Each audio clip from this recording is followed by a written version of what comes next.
Hi guys, so today I'm going to try out this set that I recently picked up on HSN. It's a Stamps by Me. I believe it's called Berry Fresh bundle. If it's still available there, I believe it is. I will link it in the description box, possibly in the little shopping bag you see here.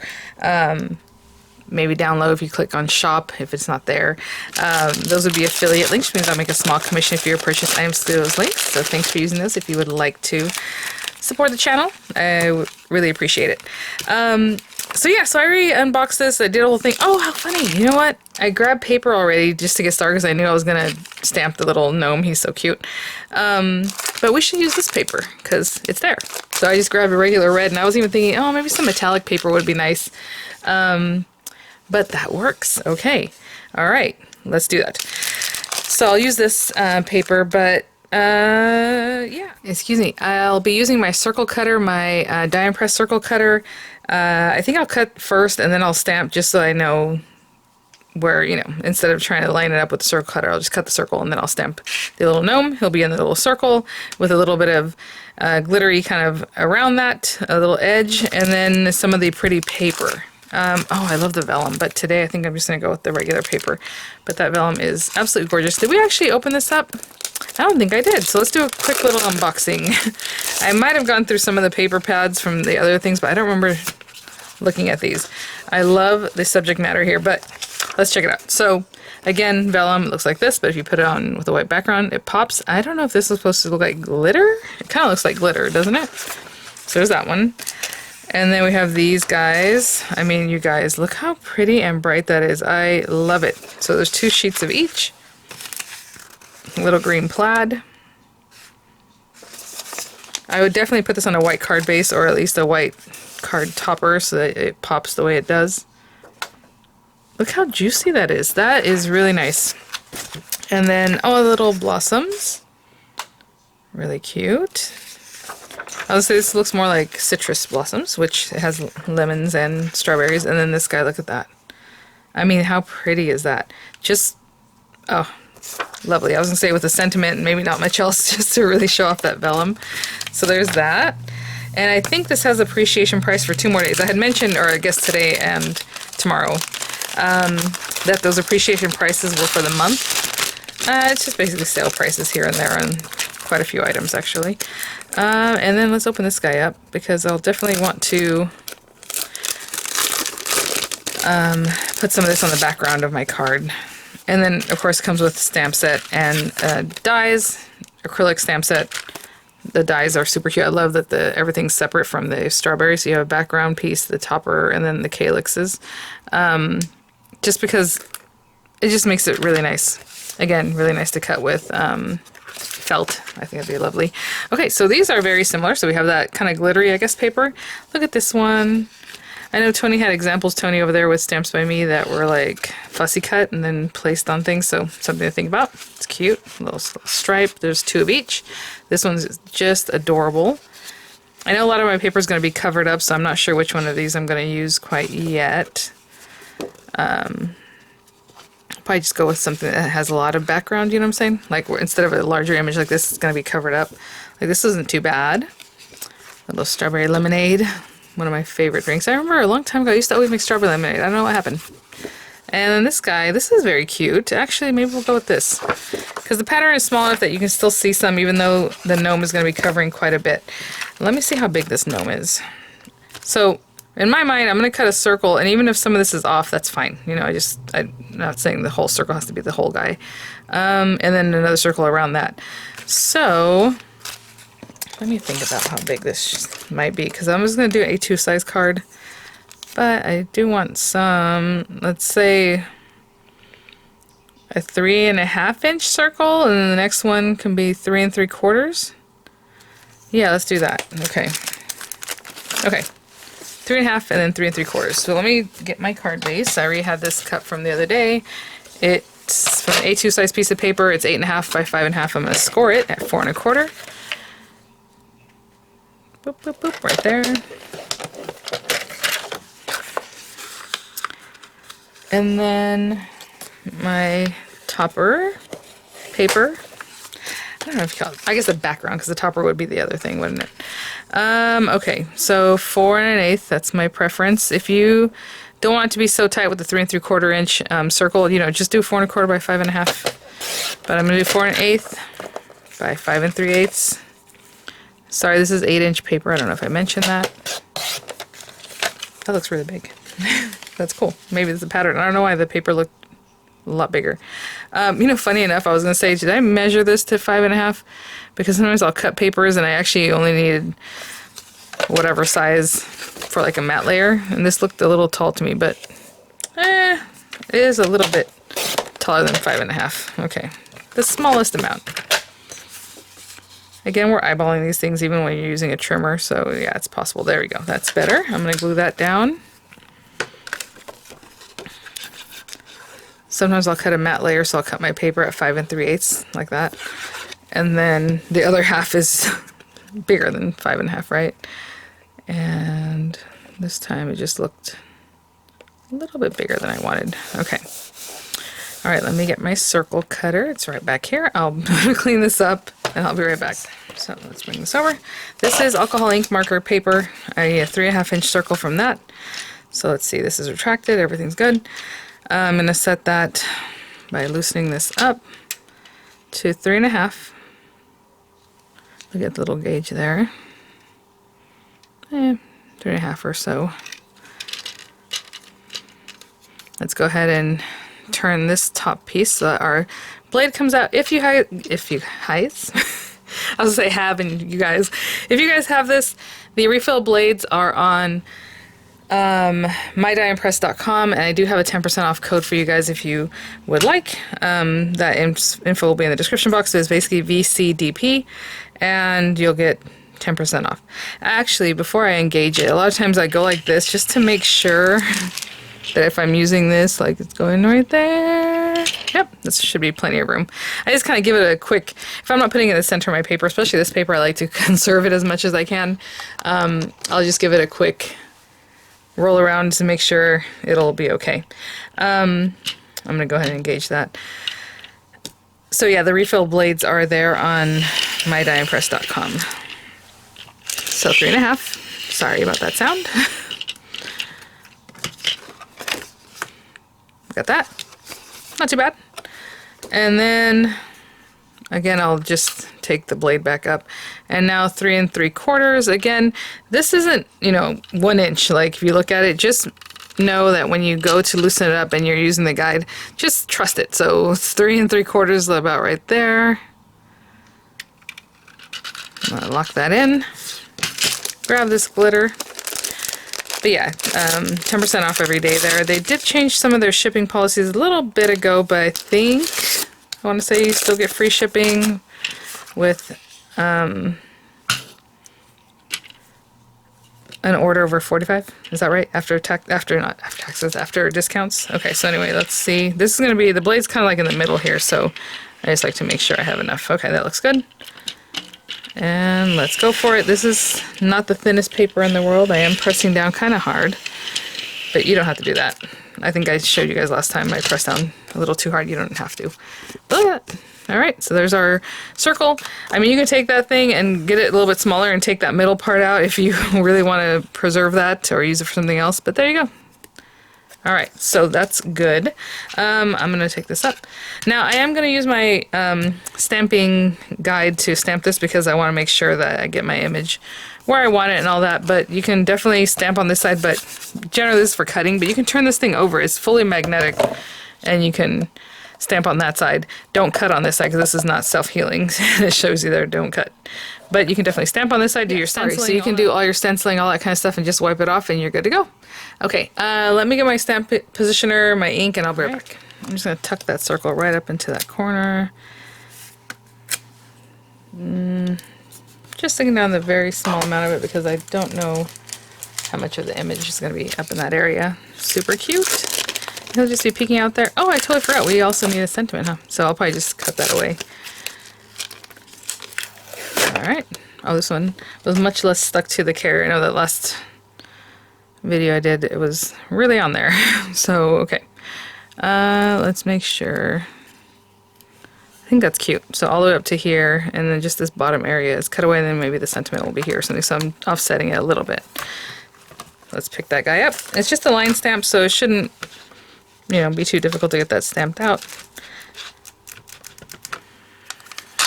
I am using a hybrid ink. I'll use alcoholic markers today, probably the ones from Walmart that I picked up not too long ago. And if I recall, I will link them there for you guys. The colors have been really bright on those, so really saturated, which is nice. I think that's pretty good. Maybe the center area can be a little darker. So let's just do that again.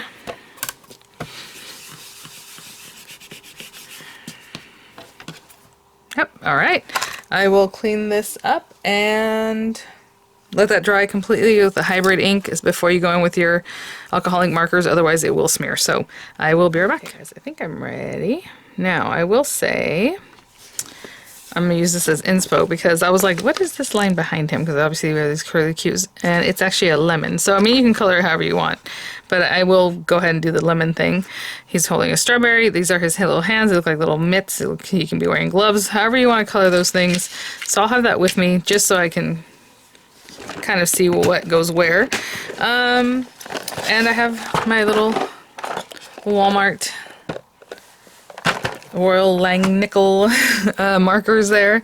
And, you know, again, whenever I do like a little, when it's small coloring, I don't mind just coming in with something already. So like, let's say this one, this is just orange. I'm going to do all of them at the same time. So those, I think that's it, right? As far as flowers go. And then I'm going to go into the yellows. That was oranges. And let's do like a medium color yellow. I will say the yellow in this is a little muddy. It's not super bright. I know I said the colors are bright. I mean like saturated, but what I mean is like, see that yellow? It's more mustardy, I think. So that's yellow 8, and then I'll use yellow 7 because that's all it has. It has 7, 8, and 11. So I'm gonna start from the outside going to the center. So that's why I start with orange, just to give it a little pop of more, just a different color, a little more saturation. Okay. So something like that. And then, you know, I'm just going to give you a couple of things how I do things. His little beard, maybe I want to do a warm gray, or no, I like the cool grays. So maybe I'll come in with this cool gray like 3. It's like a not super dark color, but dark enough. Maybe I'll go in here and just follow some of these little lines. That's probably more than I normally do. But so much of this is his little beard, so I do want to give it a little more attention. So let's go with that. I don't think there's any more hair than that, right? Yep. So then maybe I'll go with cool gray 1. You can color the whole thing gray, but usually what I normally do is just kind of, just a little bit of something here and there. So I'm just following along those same lines. So his little beard is more like white than completely gray. You know, I'm good with that. I mean, if you're not, then do whatever you like. Keep going. Coloring the whole thing. Some greenery with the little daisies. And it's funny because if I look at this, they do very similar. So see, instead of just leaving it white, they used a little bit of blue.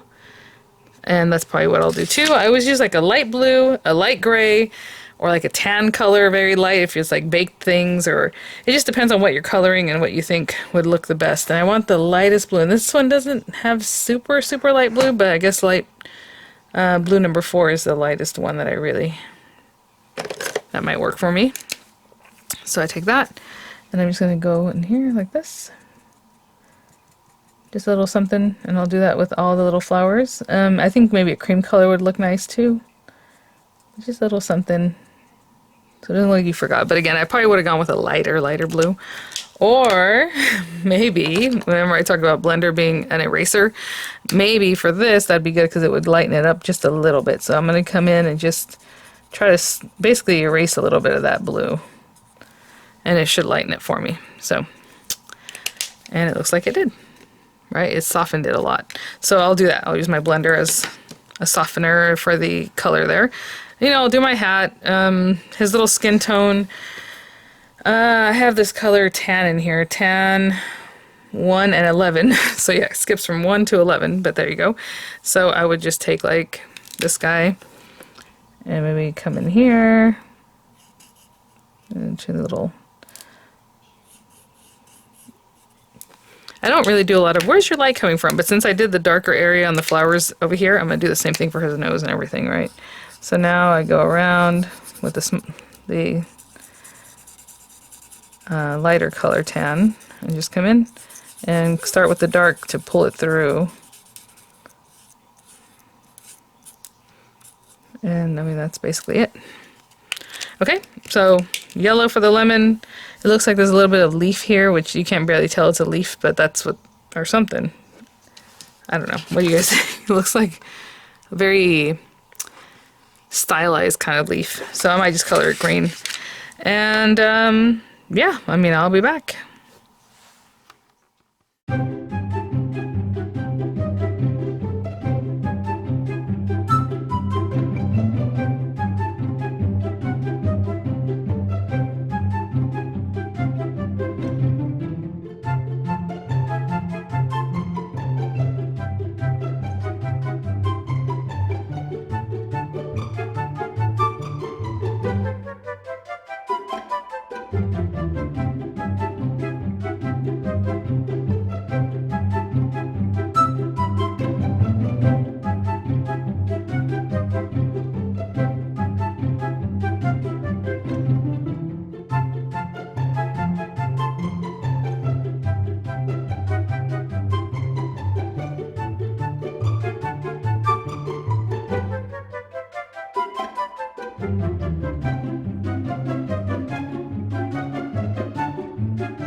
Okay, guys, that took a little longer than I thought it would. We have the whole background. If you want to leave it stark white, you know, I mean, obviously they fussy cut. Oh, that'd be actually pretty cute, the way it's round, and then maybe fussy cut some of this. I don't know. I'm going to leave it the way it is. You can definitely take like a nice light blue, a very light gray, go around the whole image edge, but I think I'm going to leave it just like that. So I'm just going to glue these guys together. I don't know if you noticed, I was trying to get some of the red got on my little daisy, and so I used the blender pen to erase that. And same with the greenery, I did come back in with the tan to fix that up. But you see this splotch back here? That's where I pushed down so that the color would come out basically the other side. That's how you erase it. It doesn't really like bleach out the color. I mean, I guess it does on the one side. Did I grab the wrong one? You know, I am always using tons of glue bottles, and that's the one that was not quite ready for me. But I'm going to go ahead and put some glue on the back of this guy and really make sure that stays down on this glitter paper. I'm going to hold that down for a little bit.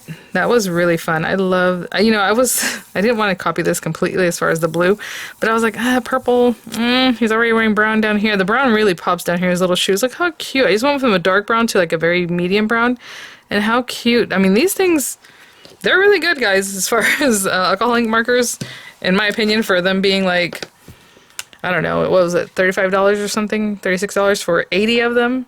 So about roughly 50 cents, less than 50 cents each. I mean, that's pretty good.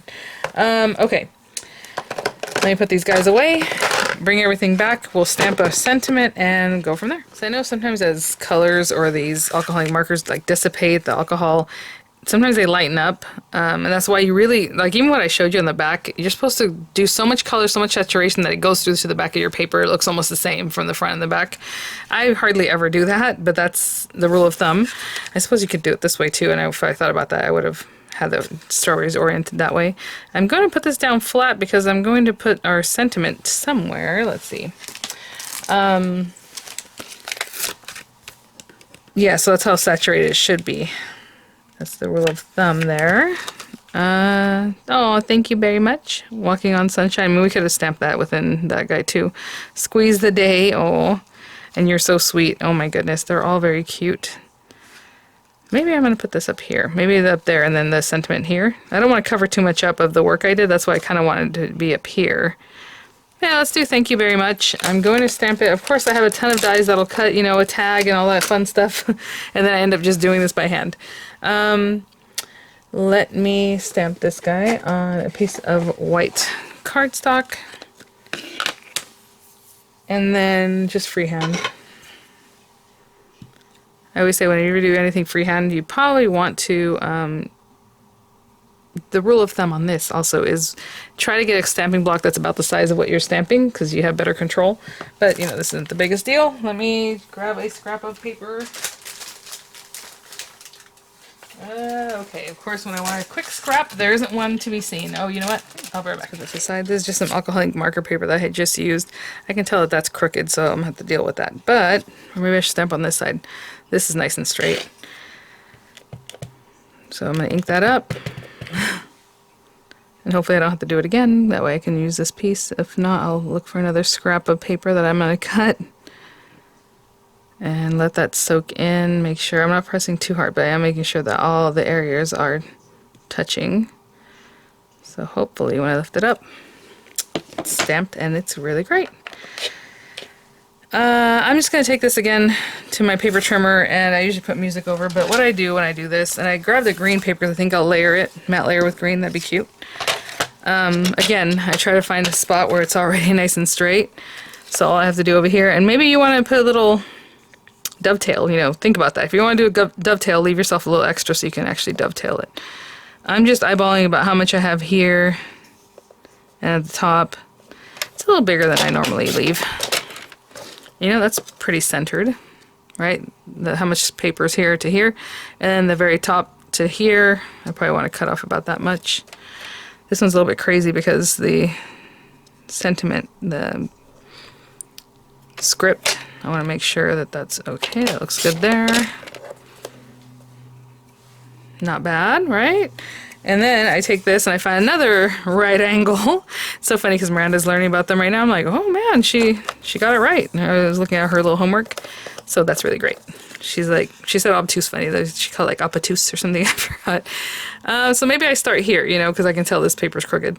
So sometimes what I'll do is I'll give it a measure. And if it's a measurement that sounds like it's 7/8, so let's say 1 inch by, oh, 2 inches. Okay. So let's go here a little bit bigger than 2 inches because I know that paper's crooked. And then 1 inch this way, and that'll give me a nice little bit of green sticking out around the edges. If you want it to be the same, you know, as this one, which is like 1/8 of an inch, that's basically what I'm doing right now. So you can plan that. Let's see if I didn't eyeball that in a weird way. Yeah, it's a little bit smaller than that, right? Because I just gave myself a little bit. I'll glue those together, put some dimensionals on the back, and I'll be right back. Okay, let's bring this guy back and see where I want to situate this little guy. Again, I mean, it looks cute there. I hardly ever do things like up in this area. All right, let's go traditionally. It's traditional for me. I'm going to glue this down. A little snail. That's supposed to be, I think, a snail shell. Really cute. I'll have this little guy a little bit further down, like here. Oh, his little shoes are so cute. Okay. And again, I mean, it can be right down center. You know, I like things to be a little bit off. Here, maybe. I don't know. I guess there. Haven't pressed it down yet because I don't know if it's straight. It looks pretty straight. And I mean, that is adorable. That's what's in the kit. You want to bring some little pearls, some rhinestones, some Nouveau drops. I mean, if you want to keep decking it out, that's great. I think my focal point is the work I did here, so I will leave it at that. So thanks for watching, guys. I'll have images coming up. I'll have the links as available in the description box. Again, possibly in the little shopping bag, or you know, if you click on the word shop, that might be there too. So lots of ways to get there. I'll have the link also to the circle cutter, which is on HSN, but the refills are on mydiamondpress.com. So there's that. But thanks for watching, guys. I will see you all at the next one. Thank you so very much. Bye now.